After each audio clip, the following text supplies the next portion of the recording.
The roadways, but as temperatures continue to drop, that means we have the possibility of a coating and even some slick spots with ice a possibility for your morning commute. Tony will have more on this as your 6 o'clock news starts right now. WSAZ News Channel 3, 6 o'clock. As the temperatures dip this week outside, most of us will be cranking up the heat inside. Up next, advice from the pros on how to safely heat your home. And a changing of the guard. Kanawha County commissioners choose the county's new prosecutor with the hopes that this year's controversy in the prosecutor's office will be behind them. Good evening. I'm Tim here in Huntington. I'm Amanda Barron in Charleston. First tonight, new information on a crash that has now taken 2 lives in South Point. Jacob Dameron was only 17 when he was killed in that crash on US 52.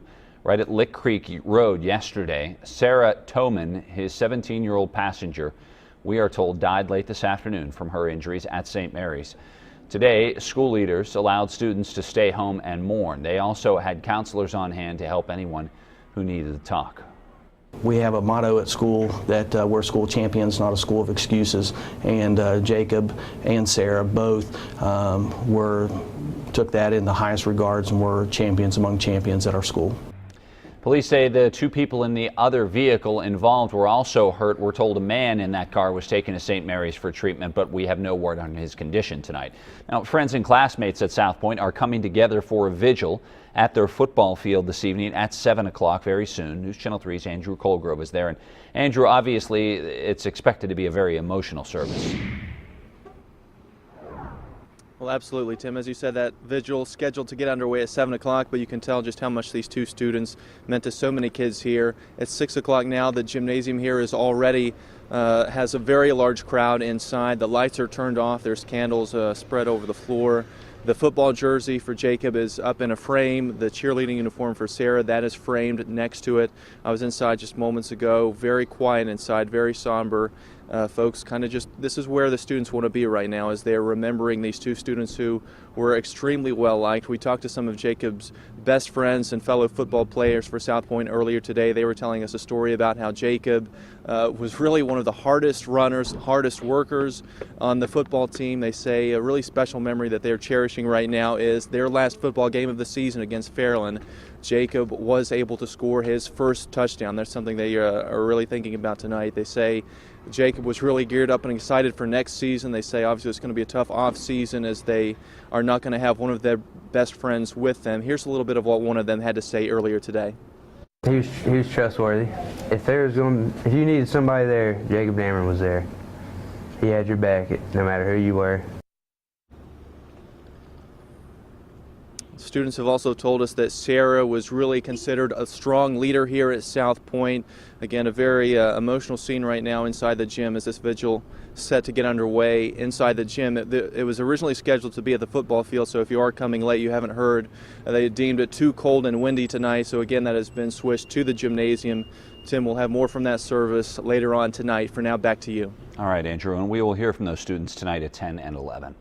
Some new information this evening in a fire that killed a woman in Ironton. 68-year-old Helen Wilson died Friday morning at the Sherman Thompson Towers in Ironton. The state fire marshal says he believes the fire was caused by smoking right near an oxygen tank.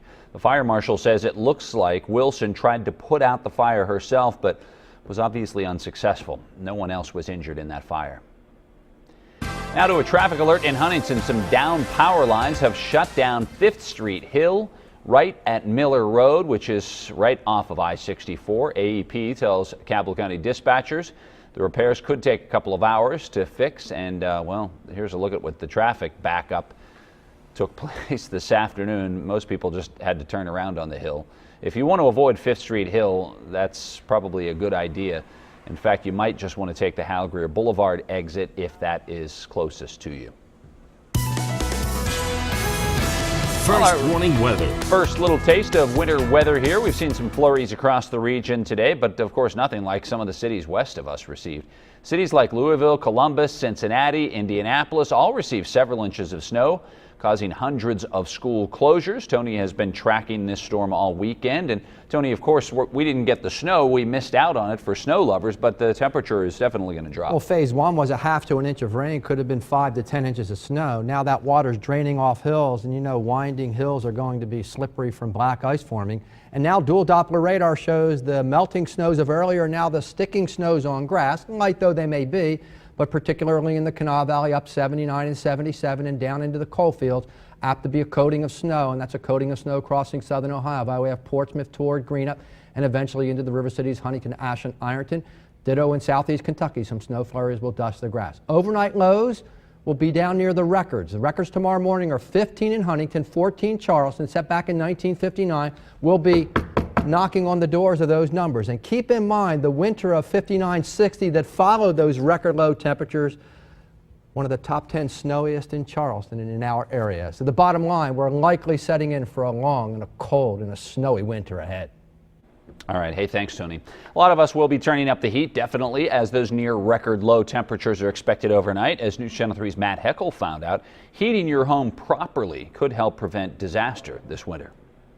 We'll see an increase in structure fires, house fires, in the winter months. It's a problem Dunbar Assistant Fire Chief Jason Berger is all too familiar with. When the temperatures drop, the thermostats go up, and sadly, so do the number of house fires in the area. Probably the biggest thing I would say is space heaters. So if you're going to use a space heater to keep warm this winter, you need to make sure you're using it right. Optimally, you ought to have at least 36 inches of clear space. That means furniture, pets, especially kids, are kept at least 3 feet away. Another problem with space heaters is how you plug them in. The recommendation is not to use an extension cord at all. A cord this size would probably heat up and over a period of time would cause you a fire. C.W. Sigmund with Kanawha County Emergency Management says a space heater should never be your only source for heat during the winter. He also says not to use a stove or oven to heat your home. If you have a fireplace, make sure you get it professionally cleaned first. But the number one recommendation for you to stay safe, a simple smoke detector. We've had several fire deaths in Kanawha County this year, and all of them in homes do not have a working smoke alarm. Many fire departments have detectors on hand if you need one. They can even install it for you. And the difference in having one and not could mean life or death. It's relatively inexpensive, but well worth the investment. And that is the whole idea. It's a relatively inexpensive item that you can have for your home to save your life. Jason Berger said his department does have a few smoke detectors on hand for Dunbar homeowners. If you need one, he says you can always call your local fire department to check if they have any available. They'd be happy to help you out. It's also recommended that you have a working carbon monoxide alarm, especially during the wintertime, on every level of your home. New tonight, Canova police are looking for a pair who robbed a gambling parlor and attacked one of the employees with some pepper spray. In fact, we have some surveillance video to show you. It happened at Coney Island. That's the name of the establishment in Canova. You can see the employee answering the door just minutes before opening, and a woman forces her way inside, all the while spraying the victim with mace. The suspect then ran behind the counter and stole a bag of money and ran outside to a getaway car. The victim is doing all right, we're told, and police are advising businesses to help fight these types of crimes. We're asking especially the businesses to install some sort of security system, and the video surveillance is really important. The suspects got away in a dark blue or black sedan. Police say they do have some leads as to who may be responsible. The Putnam County Sheriff's Office needs your help on finding a missing man. 56-year-old Brett Fox said that he was going to visit friends in Lincoln and Mingo counties back on November 10th, but he never showed up.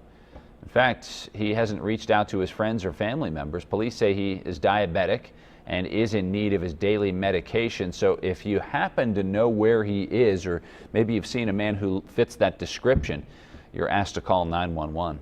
When it comes to prosecuting crime, there is a new leader in Kanawha County. Today, Chuck Miller was appointed as the new permanent prosecuting attorney. This comes after Mark Plants was removed from office. News Channel 3's Kathleen Moxley was there as Mr. Miller was appointed, sworn in, and laid out his plan for the office.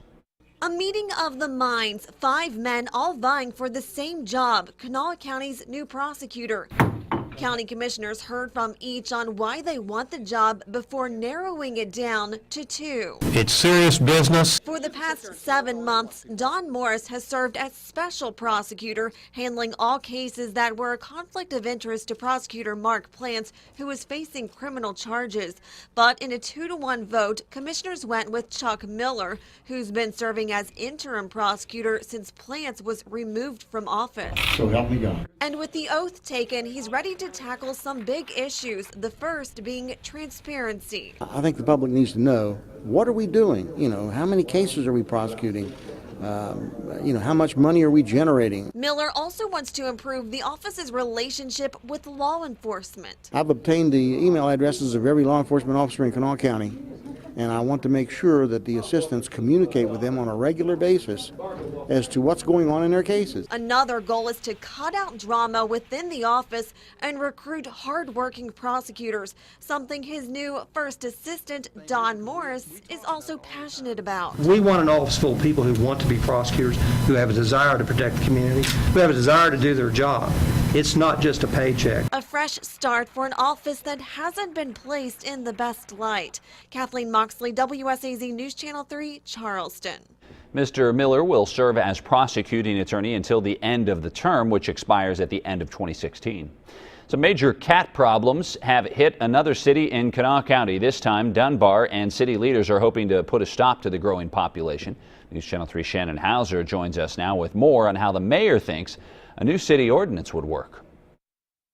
Well, so far the mayor says there's really been mixed opinions of people in the community whether they want this ordinance or not, but he says it's more about sending a message that they need the community's help to tackle this major cat problem. Now, the focus of the ordinance would be to trap, neuter, return. That means anytime a humane officer sees a cat roaming around the neighborhood, they'll trap it. Then they'll take it to the shelter, have it spayed or neutered, and snip the ear, tagging it, showing that it's been there. Humane officers will then bring the cat right back to the area where it was found.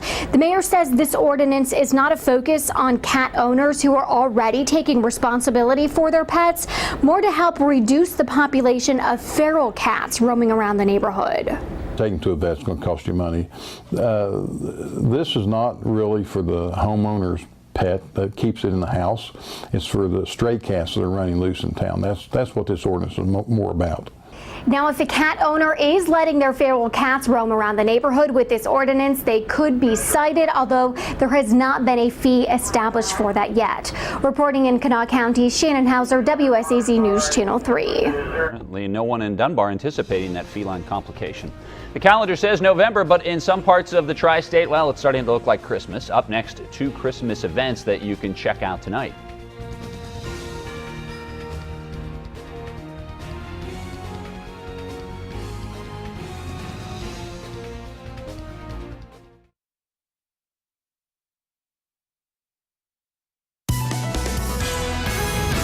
First warning weather.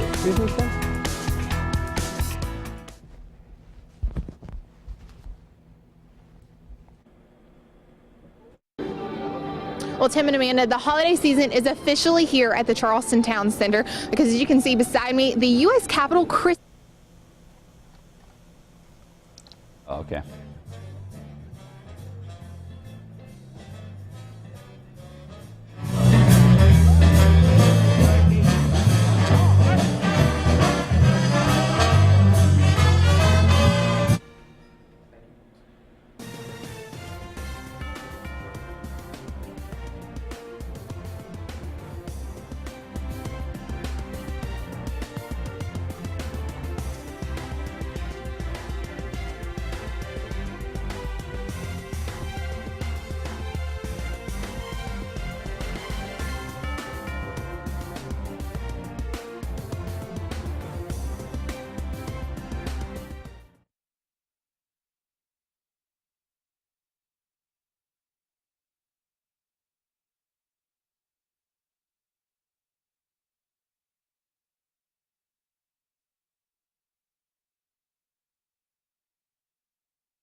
first warning weather. At 6:15 on this this November night, we take a look at downtown Charleston. Tail end of the evening rush hour underway. The interstate's wet, but take a word from the folks over in Gallia and Mason County. The Silver Memorial Bridge has had an important accident that's in the process of shutting that down. Here's what's going on, folks. The melting snow of late afternoon now has water on bridges that's now freezing. And as we get deeper into the evening, we're going to have a coat of snow, at least a dusting, to hide some of those icy patches. So your first forecast here would indicate that snow flurries, which have been melting, are now starting to freeze over and stick to roads and bridges, and that'll hide a bit of ice underneath if we get a dusting. 25, 20 by midnight, Arctic cold, near record cold temperatures of 15 in the morning. Our frigid start for the morning school bell with the wind chill down below 10 degrees. The air temperature reads 15. Harshly cold tomorrow. There'll be periods of sunshine, but some flurries around. And don't be surprised if there's a burst of snow known as a squall. And the late day temperature is more January-like if you lived in Minnesota at 25 degrees. Northwest winds blowing in, and that's bringing the colder air in. From Huntington west, 20s are common, including the Silver Memorial Bridge. Still 32 Charleston, falling below freezing right now. So careful, the bridges are going to have to be treated in the Canal Valley and through much of the area from these initially melting and now these sticking snow showers that are moving east of the valley, then regenerating. There's the Silver Memorial Bridge and heading down toward Huntington right now, some flurries. Good burst of snow moving through southern Ohio will move into Lawrence County and eventually into Cabell, Wayne, and Mason County. And south of I-64, a blossoming of snow flurries and snow showers through the Kentucky coal fields right now. 460 and the Mountain Parkway westward, and heading down the Country Music Highway down toward Pikeville, Prestonsburg, Inez, and Paintsville. Flurries, and then a snow shower to dust the ground. And waiting in the bullpen, there are numerous snow flurries and snow showers to go through overnight, first thing tomorrow, and in fact through tomorrow afternoon. A coating to an inch in parts of the area, likely an inch in parts. Most areas get at least a dusting. Graduate to an inch or two in the tall hills of the coal fields in the eastern end of the Canal Valley, 2 to 4 in Nicholas County, and much more up at the ski lodges because the westerly and the northwest wind is simply filtering plenty of cold air in and squeezing out snow flurries and snow showers through tomorrow. So let's pinpoint your forecast. And your first warning report goes like this: a blustery and colder night's underway. Here this evening, snow flurries will start to coat the ground and roads will become slick where they were damp earlier as we fall into the mid-20s. Near record-breaking cold overnight of 15, except 5 to 10 above, and some of the snow-covered mountain hunting lodges with flurries continuing. A coating to an inch to accumulate tonight into first thing tomorrow morning. A biting wind tomorrow, periods of sunshine, also flurries and chance of a brief heavier squall that can reduce visibility and redust the ground at 25 degrees. Near record cold again tomorrow night. More flurries amidst periods of sunshine Wednesday, Thursday, and Friday. Highs in the 30s, nights in the 20s for high school football. Weekend forecast, 40s on Saturday and 50s on Sunday. We'll feel like we're living in Florida, which right now I think a lot of folks would like to be planning to head. All right. Hey, thanks, Tony. Kicking off Christmas, a big celebration just wrapped up in downtown Charleston. And it's the first for our capital city as the U.S. Capitol tree makes an overnight stop in Charleston. News Channel 3's Rebecca Pewitt joins us on Court Street, where the tree is right now. Well, Tim and Amanda, the holiday season is officially here at the Charleston Town Center because, as you can see beside me, the U.S. Capitol Christmas tree is here. You can see it's lit and decorated inside its truck. Now, it is making its way from Minnesota to the U.S. Capitol. But one of the things that people can do as they're coming through their town is make their name and message known on the side of this truck. They're saying well wishes, putting the date, anything you can imagine. They say they've got about 34,000 signatures on this truck so far. So a lot of people have come out to visit and see what's going to be at our nation's capital. Back to you guys. All right, very exciting. You can find out more and follow the Christmas tree's journey all the way to the nation's capital by clicking on the WSAZ app or heading on over to WSAZ.com. An annual tradition is underway right now in Ashland. The opening ceremony for the Winter Wonderland of Lights started just a few minutes ago in Central Park. And you can check out the light display at Central Park tonight through January 4th in downtown Ashland. We'll have more from tonight's opening ceremony. And if you listen to that voice, yeah, that's the guy who does the morning news here. It's Rob Johnson, MCing it again, as usual. We'll have that coming up tonight at 10 and 11, by the way. Coming up in sports, the Herd gears up for a cold weather game, and a Mountaineer wide receiver gaining some national attention.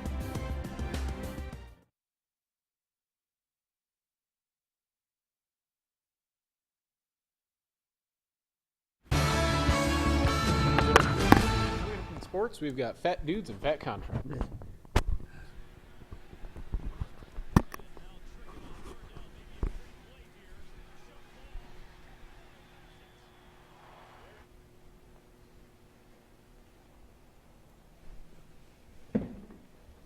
Okay. Can I have the prompter, please? Absolutely. Did you Thank hear you. that? No. We cut the toss? Oh, so it's straight out to me? Yes. Okay.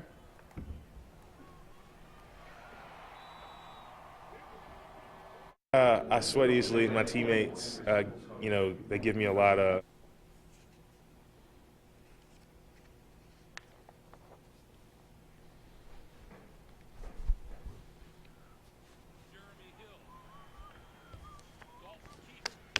So that's this Guinness Blonde that they're coming out with is actually going to be brewed at the old Rolling Rock Brewery in Latrobe. This Rolling Rock is now brewed by Budweiser. So they moved all of that just to St. Louis? Or are there various regional? I was very surprised by it. You know, I live here now. I think the Saints organization is amazing. I love any Saints fan. Yeah, I didn't know. Is that in stores now? Because I see commercials.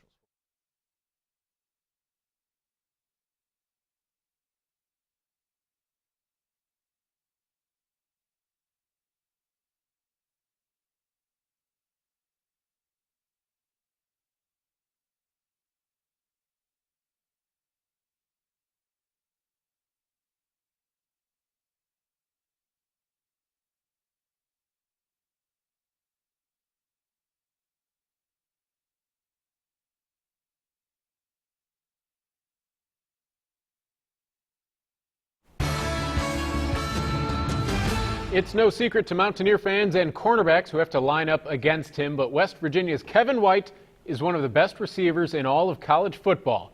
Today, it simply became official. White was named as a semifinalist for the Biletnikoff Award. It's given out to the best receiver in college football. Through 10 games, he has 91 catches for more than 1,200 yards and 8 touchdowns. His yardage total checks in as third best in the country, and his 91 catches are good for second most in the nation. White and the Mountaineers host Kansas State on Thursday night.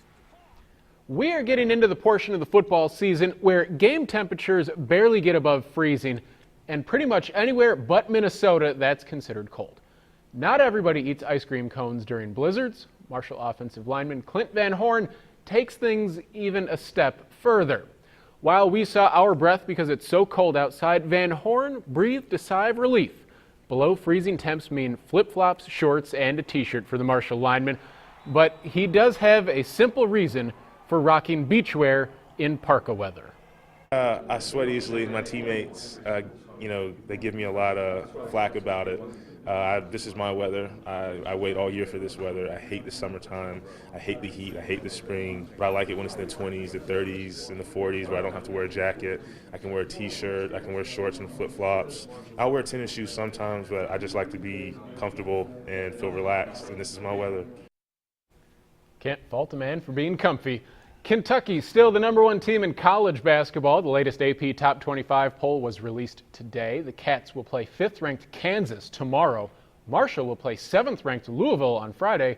Ohio State checks in at number 20. We are firing on all cylinders when it comes to the high school football playoffs. Complete playoff schedules in this round for all classes of West Virginia, Ohio, and Kentucky are posted on the sports section of WSAZ.com. Did you see this one yesterday? During the Saints and Bengals game, Cincinnati tight end Jermaine Gresham catches a touchdown pass, tosses it to a Bengals fan in the stands, but whoa, a Saints fan next to her steals the ball, refuses to give it to her. Later in the game, the Saints did give her another football. Today, she's taking the high road. I was very surprised by it. You know, I live here now. I think the Saints organization is amazing. I love any Saints fans. I work with a bunch of Saints fans. I think they're great. So for them to make that effort to come and to give me a game ball, I think it was amazing. A nice happy ending. Absolutely. All right, Rich, thanks so much. We'll be right back.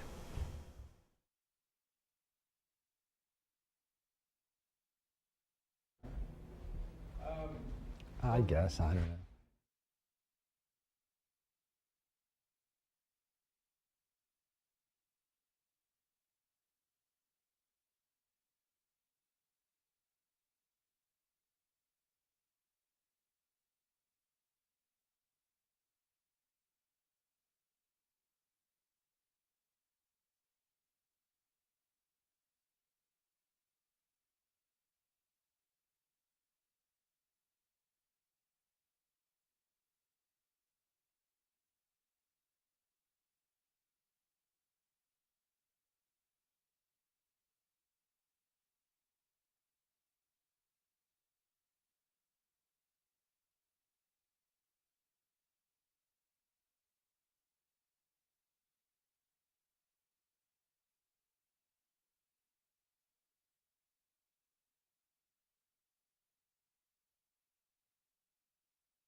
as we'll see much of the winter when the wind blows from the west and northwest, a lot of flurries out there, and sometimes it's hard to pick out the heavier snow streaks, which would be east of Charleston into eastern Kanawha, Clay, and Roan, up into Braxton County, a coating coming in. Also that coating crossing the Silver Memorial Bridge where there's been that serious accident. We've got some light snow showers, Portsmouth south down into eastern Kentucky. Now the Doppler radar is being populated by quite a bit of snow flurry and snow shower action. Figure flurries to dust the ground, create some slick spots, especially where water's still pooling off the hills because we've got some hidden black ice to go through. Biting cold tonight. By dawn, near record low temperatures of 15 above, and the high temperature tomorrow will struggle to 25, 27, with partly to mostly sunny skies for a while amidst passing flurries, guys. And be careful as you head out tonight. It's going to be icy, that's for sure. Thanks for joining us tonight. And don't forget, you can catch your news, sports, weather all the time on the WSAZ app. Have a great night.